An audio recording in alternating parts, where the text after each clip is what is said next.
Hello, and welcome to the Science Zone with Professor Ted. This is where Professor Ted hosts scientists from around the world and discusses their science as they come to visit the University of Hawaii at Manoa. Today's guest will be Mindy Jaffe. She is the co-founder and coordinator of the Windward Zero Waste School, who works to have our schools have zero waste, where we're reusing, recycling everything that we can on all of our school campuses.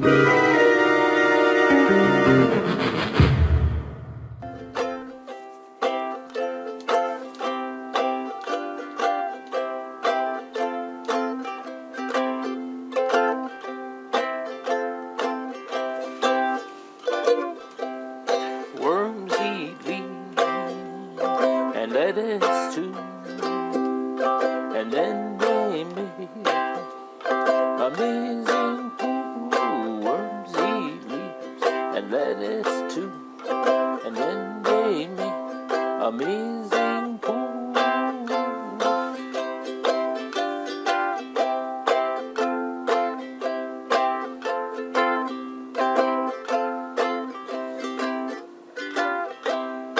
Worm poo makes the best compost. It gives us plants that grow the most. The worm poo makes the best compost. It gives us plants that grow the most.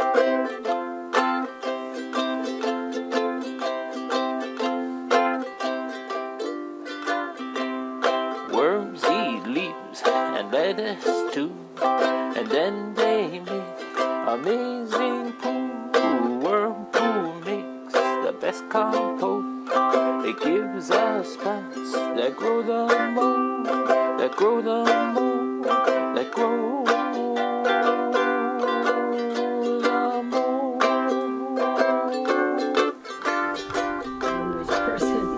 most. All right.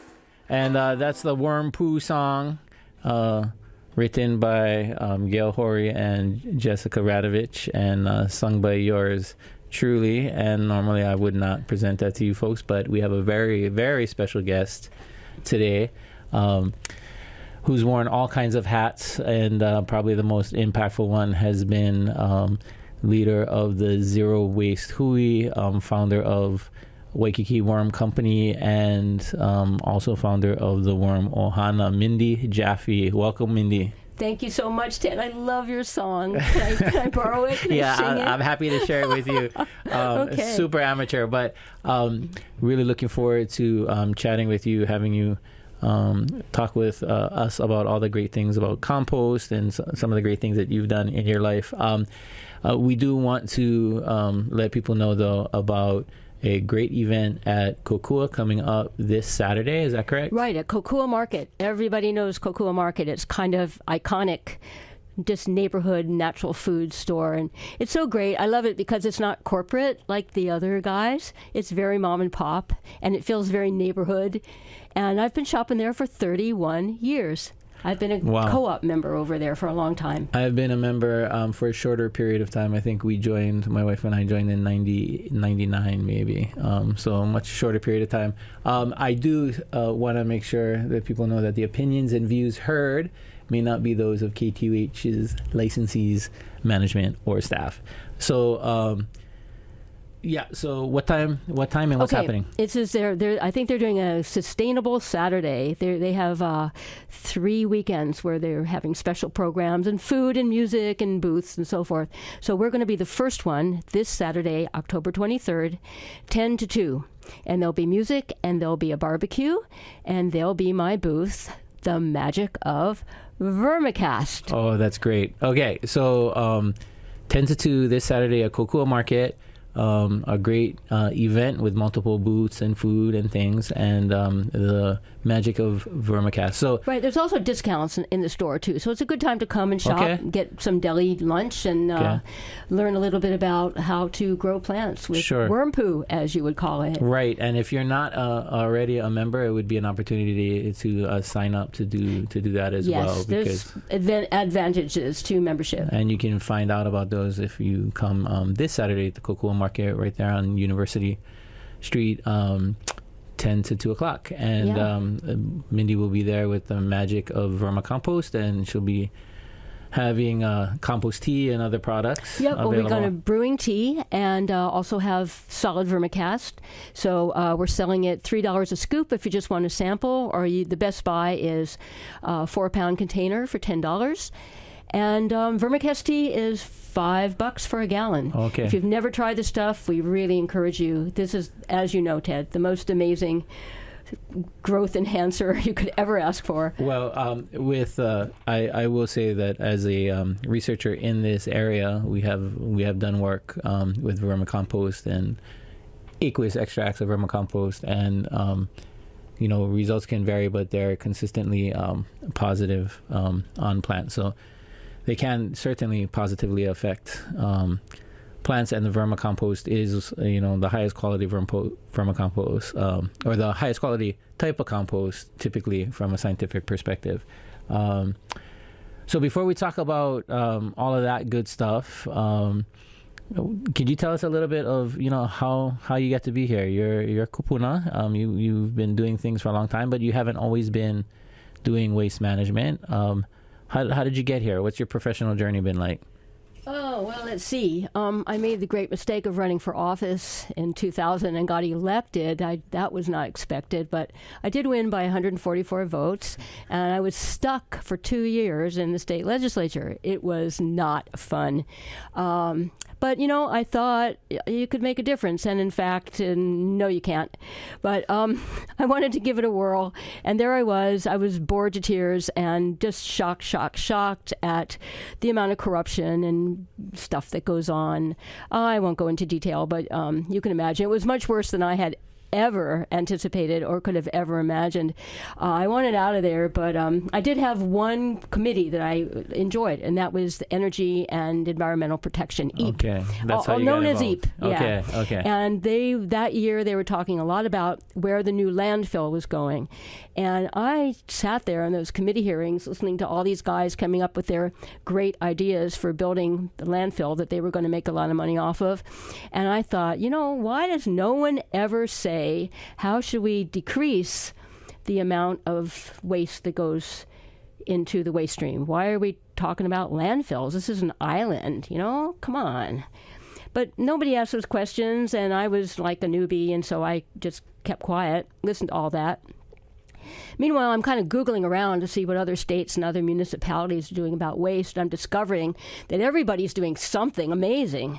I mean, New Jersey had closed their dump, and it opened a resource recovery facility, New Jersey. And everybody else had all kinds of strategies for reducing waste. And the most interesting one to me was Assembly Bill 939, I think, in California. They had said between the year 1999 and 2010, they wanted to reduce the amount of waste in the waste stream by 50%. So they said, that's now the law. We have to start doing this, municipalities. And here's the deal. The stick is, if you don't do it, there's a $10,000 a day fine. So that was the stick. The carrot was they put a lot of money to this effort. Hundreds of millions. And it wasn't just for big companies. If you were a Girl Scout troop with a really great idea, you could apply for a grant. Well, up and down the coast of California, there were a lot of people growing worms for fishing. And they also knew that worms ate garbage. Certain species sort of specialized in composting. Right. And they got together and said, we should probably promote vermicomposting and get a grant and kind of build this part of our industry. So they did, and it took off. They got plenty of schools and people to sign up and get worms and start taking care of it on their own. And the waste stream, when they hit the deadline, did not hit 50% decrease. It hit 60%. And that's the city of Los Angeles. You think on a little place like Honolulu, we could manage to reduce our waste? Nobody was talking about that, but I was thinking about it because I was seeing these great examples. Right. And something I saw everywhere was vermicomposting, using worms for organic waste. Okay. So I'm looking around trying to find worms here. Okay. And Let me remind everybody that we're talking to Mindy Jaffe of Waikiki Worm Company, of Zero Waste Schools, and of the Worm Ohana. Also remind everyone that the opinions and views heard may not be those of KTUH's licensees, management, nor staff. Okay, so you were looking around. You saw looking for worms. You saw I'm the calling need. UH, and I'm calling Bishop Right. Museum, and I'm calling the Department of Ag, and everyone says to me, "I don't think we have those worms here." I thought, no, you got to have those worms here. Somebody it's got to be. Worms are pretty ubiquitous throughout the world, and it got to be. So I'm looking and looking and looking. Somebody calls me up, says, "I hear you're looking for worms." I go to his place, and sure enough, in a pig pen under a pan on the ground where there was water, when he pulled it out, I recognized immediately Perionyx excavatus, the local tropical composting worm. And I Otherwise said, known as Malaysian blues. Or they have Indian lots of blues. common names, Yeah. but I like Perionyx. So Yeah, we sure. make the kids use the scientific term because there's so many local ones. Nobody knows what you're talking about unless you speak Latin. Right. Yeah, so we do. Anyway, Perionyx, I bought a handful and put them in a worm bin. I mean, the mainland would sell me a worm bin, but they wouldn't sell worms because you can't export them into Hawaii. And lo and behold, it ate through my garbage, and then I was collecting it from all of my neighbors, and it's grinding through. And I am really enjoying this. This is really fun. What year was this, Mindy? This was in 2004. Okay. So at the very end of that year, I decided to start a business, and I registered the name Waikiki Worm Company because I was living in a studio apartment in Waikiki. It made lots of sense at the time. The name stuck, even though I've moved out. But for the first 4 years, I was running my worm business out of little tiny studio in Waikiki. And lo and behold, people did call me asking for worms. They were all mainlanders who would come here with their worm bin and had been searching for worms as well. So they were really happy to find me. And I went over to their house and sold them a handful of worms and started doing workshops. And before long, I had a list of over 3,000 people who had taken a workshop, gotten an ounce of worms for me in a little flower pot.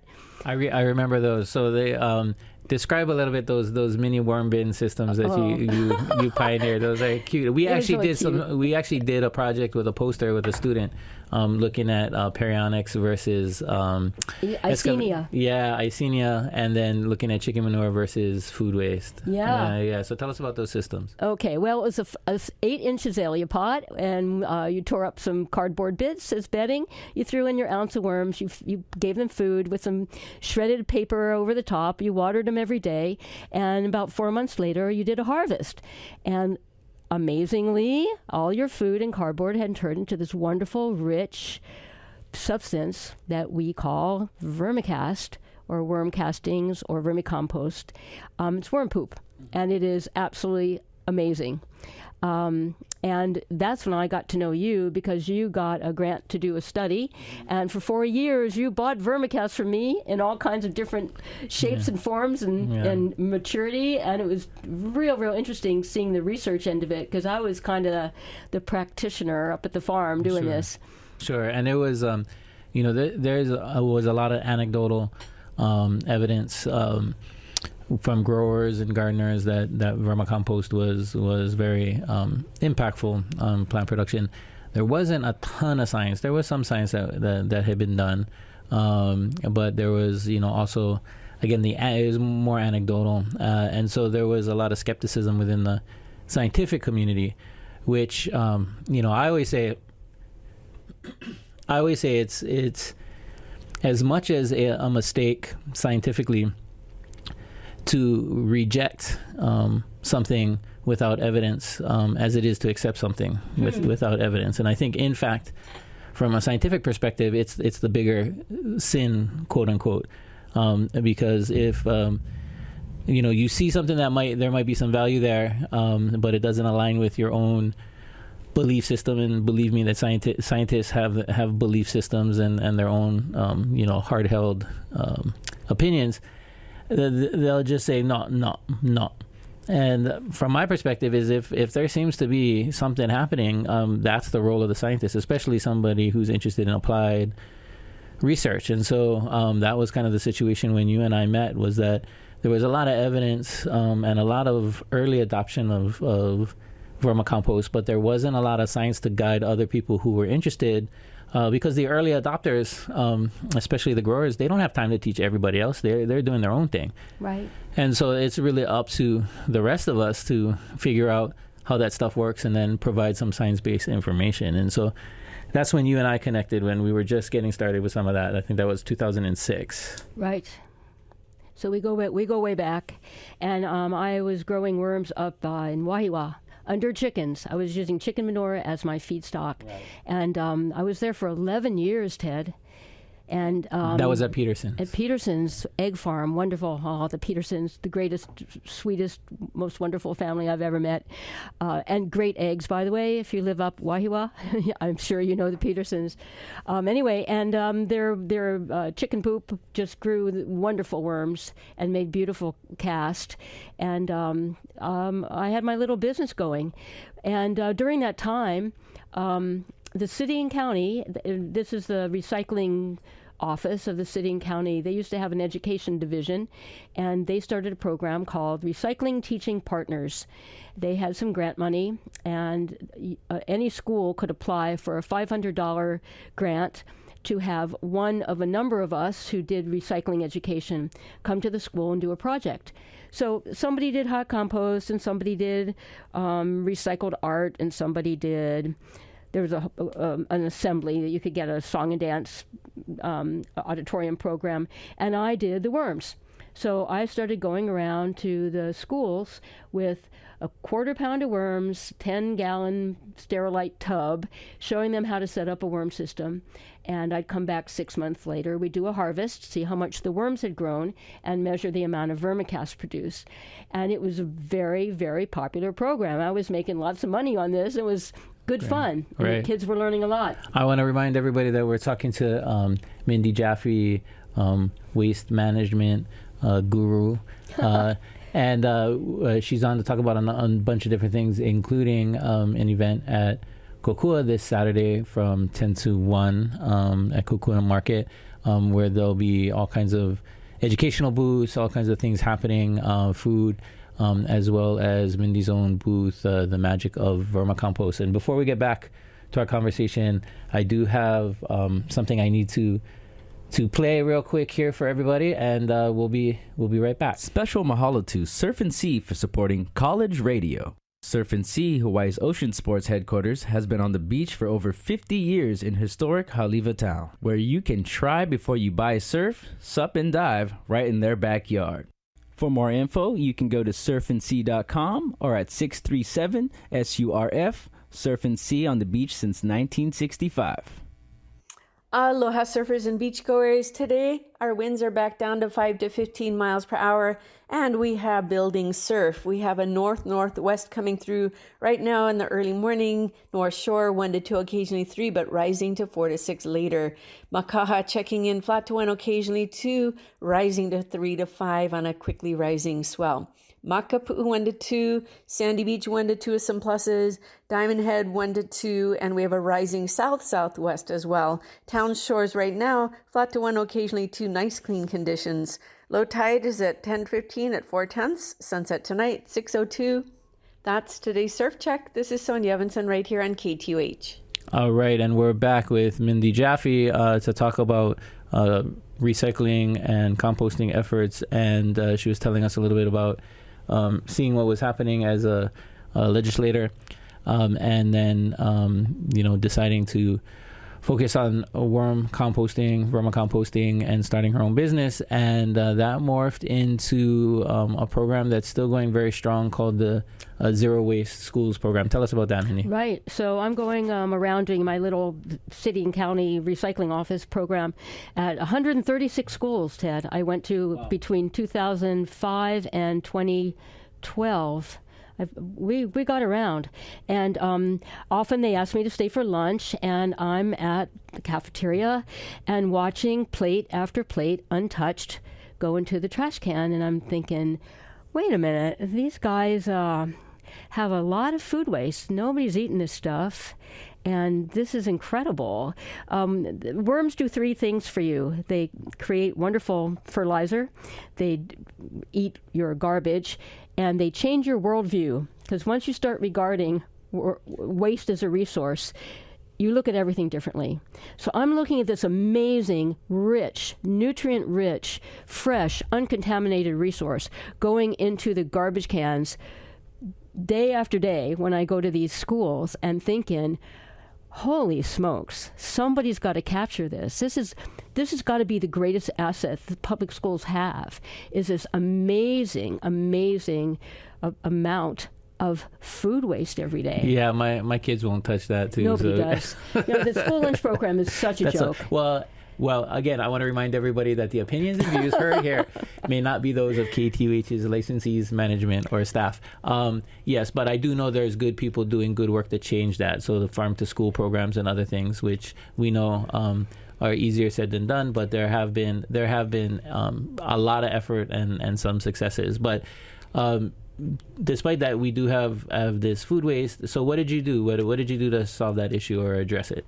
Well, the greenhouse got a grant. Remember the greenhouse? Mm-hmm. Okay, they're still around, but they were really, really busy back in the day, and they decided to go to Palolo Elementary School and do a zero waste school. And I thought, oh yeah, right. Anyway, they called me to do the worm piece, and I knew that would work, and I didn't know much about hot composting at the time. And they figured out a way to set up a separation station so the kids would come through and dump their milk, their rubbish, and then their food into a bucket so they could collect every day, measure the amount, and go out and compost. They would get tree mulch from the local tree trimmers. And I set up a big worm bin, and we did the kitchen waste, fruits, veggies, and grains, which is easier to get as prep waste than post-consumer waste, the plate scrapings. So they were composting the plate scrapings. I was taking care of the worms. And that year, I believe we diverted pretty close to 20 tons. Now, this is Palolo Elementary. This is not a wealthy neighborhood.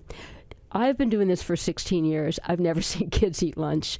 It all goes into the buckets. In rich neighborhoods and poor neighborhoods, the kids don't eat this stuff. The program is way behind the times, and the way kids eat now is different. They snack all morning, so they're not really hungry at lunchtime, and they give them this massive, massive plate of food.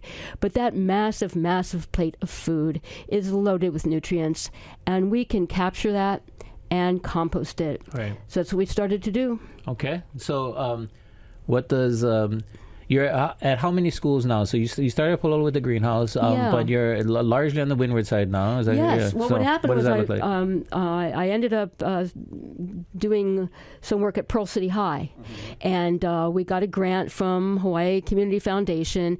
We were thinking of doing waste management as a vocational track, because I was having fun taking care of the worms and building compost piles, and I thought this would be a really good job for other people, and the special ed department was real interested. So I got a grant to do a summer school program over there. I was there for about 2 years, and it really gave me a chance to try everything in the book, and I did. We did black soldier fly larvae. Remember them? Oh man, I love the BSFL. And you were at you did some of that at the Pearl City Urban Garden Center, or at least we had a couple of students come down. Yes, because they're right down the street, and we did lots and lots of things with them, collaboration projects, which was fun. But we did bokashi and hot compost and worms and black soldier fly. The cool thing we did with black soldier fly was make biofuel from them, right? They have a very high lipid content. We squeezed out their juices and did some high school chemistry and made biofuel. That was cool. But I'm more and more interested in how all this wonderful resource that the school has could be used in various different ways. We did really, really well, and we had a compost sale, and it was very, very well received by the community. We had people on the first sale with their bucket, and we didn't quite sell out. And on the second sale, there was a line an hour before, and people did not come with a bucket. They came with a truck because they had tried it and said, I now want $100 worth. Just load me up. Right. So I thought, well, there's a market here. So that was where we had our first compost sale, and that's become really a highlight of everything we do, because we make a lot of money for the schools with the recovered resource products, which That's are great. vermicast, compost, and worms. So if people are hearing this and want some access, I know that the hot compost is not available since because of COVID and some Right. other We reasons, but lost you do have vermicompost. We have vermicompost, So if which is people want- why we're selling it at Kokoa Market this weekend. Okay. Yeah. So if you want to check out, if you're curious, there are some science-based research briefs and videos and things that are aimed towards layperson. There's one called Vermicomposting in Hawaii that's on YouTube that just talks about the generic process. The material that Mindy is talking about is not a proprietary blend or anything. Is vermicomposting is a known process. It produces a known, a product of known quantity and quality, and if you do it correctly, you will get a high quality product, and there's lots of science to support that. So Mindy's going to be down at Kokoa Market this Saturday from 10 to 1. There'll be lots of other booths. There'll be food. It's a celebration of Kokoa Market's 50th birthday. We want to shout out to Kokoa Market. We want to shout out to those folks that worked hard to keep it going in the last year or two. Mahalo to everybody, and it's going to be a celebration this Saturday from 10 to 1. So Mindy, as you're in how many schools now, and if people want to get in touch with you to get a compost and aren't able to make it Saturday, can you tell us how to do that? And then we're coming up to the top of the hour, so I also want to hear about the worm Ohana as well. Okay. Well, I'm at 5 schools in Kailua now. They kicked me out of Pearl City because I was reducing the waste too much, and they felt that exposed them to too much liability. The trash haulers were going to sue them. So essentially, they threw me out of Pearl City, and Lanikai Elementary School. I'd been doing some... what's the name now? It's now called Ka'ohau. Ka'ohau, which is the traditional name for that particular... Yes, Ka'ohau. They changed it a few years ago. Right, okay. Yeah, a wonderful little charter school that gave me just great freedom to do whatever I want. So I came over from Pearl City, and they said, we want to be a zero waste school. Do whatever you want to do, and we will support you. And that was just a wonderful opportunity. So I eliminated all the stuff that didn't work so well at Pearl City, and we really went to hone our procedures and protocols for a school waste management system, and we dubbed it the Ka'ohau protocol. Wow. So it's like a franchise. I've got it all set up, exactly all the equipment you need, all the procedures, all of the methodology has been figured out over the years. We're very efficient, we're very cost effective, and we produce absolutely marvelous product, and we get rid of not all, but pretty close to all of the organic waste on campus, including food, milk, green waste, cardboard, and paper. So anything organic never hits the dumpster. It comes to me, and we process all of that stuff, all the organic, quote, waste resource right there on campus. We will take the waste volume down by 90% on average. Wow.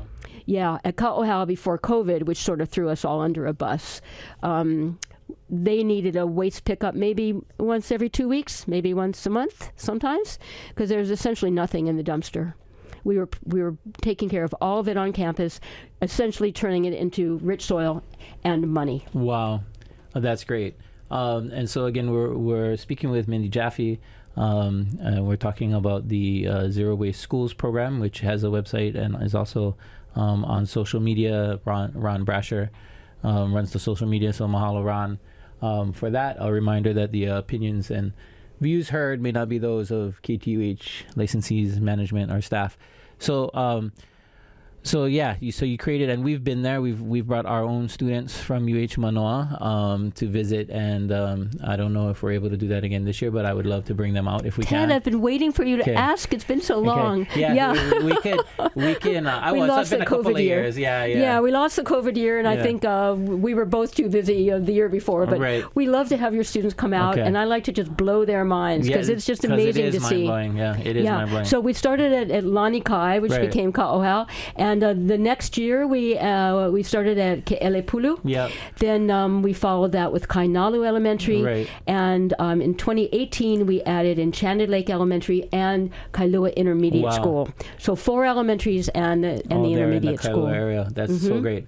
So tell me about the worm ohana. What is that? Okay, well, here's COVID comes around, and the people that are writing my paycheck, we've got a grant from city and county, said your deliverables have kind of disappeared. You need to come up with some different ways of doing your educational piece, because besides doing operations, doing all this composting and food collecting, we also have an educational program with each grade level. They're involved with operations, but we also try and hit the science as well. And some schools do more than others, but they all do some. And we're proud of the quality of the information that we're able to get out there, and it's all hands-on. We have really fun classes. Anyway, can't do it because everyone's at home, and they're also cooking and eating at home a lot and have a lot of food waste, and suddenly they're asking about, and what about these worms, because we're stuck at home and we'd like to start a garden and da-da-da. I thought, okay, this is the time to go online and create a worm program that can be an online program. So we started the Zero Waste Worm Ohana. I got 10 families from each of my 5 schools, so 50 families participated. I got a grant, and so it wasn't going to cost them anything. And we had the parents come, 10, this is heavy COVID time, just 10, and we were all spread out outside with masks on, and we had to disinfect everything. It was ridiculous, but we had enough of a workshop to give the parent a 1/4 pound of worms and a box and some bedding and a bin blanket and a scale and information on how they're going to take care of it. And off they went home. And I'm doing a weekly video walking them through the home vermicomposting process, and we did it for 24 weeks. It was a 6-month project, and obviously not everybody stuck with it, but I had a bunch of people that stuck with it pretty darn well. And at the end of our 6 months, we did a Zoom harvest. I never ever want to do a Zoom anything. I just hated it. And it's just not nearly as fun as being with people. We're going to have a harvest party this next time around. But we did our Zoom harvest, and the people who started with the 1/4 pound of worms now have 1 pound, 2 pounds. Our record was 3 pounds, 8.6 ounces from a 1/4 pound. That's my world's record. And what? How many months was this? 6 months. Wow. So 6-month project. That is impressive. It was amazing. Yeah. I had some really, really good worm growers, and when you hold that ball of worms, the way we did it is a very old-fashioned in-a-box way where you do a hand harvest. When you hold that ball of worms, you remember that handful you started, and now it takes 3 people to hold up your worm colony. There is some kind of bonding thing that goes on. I think for people who aren't familiar with worms, and we're talking to with Mindy Jaffe, founder of Waikiki Worm Company, the Zero Waste School, we're talking about Worm Ohana now.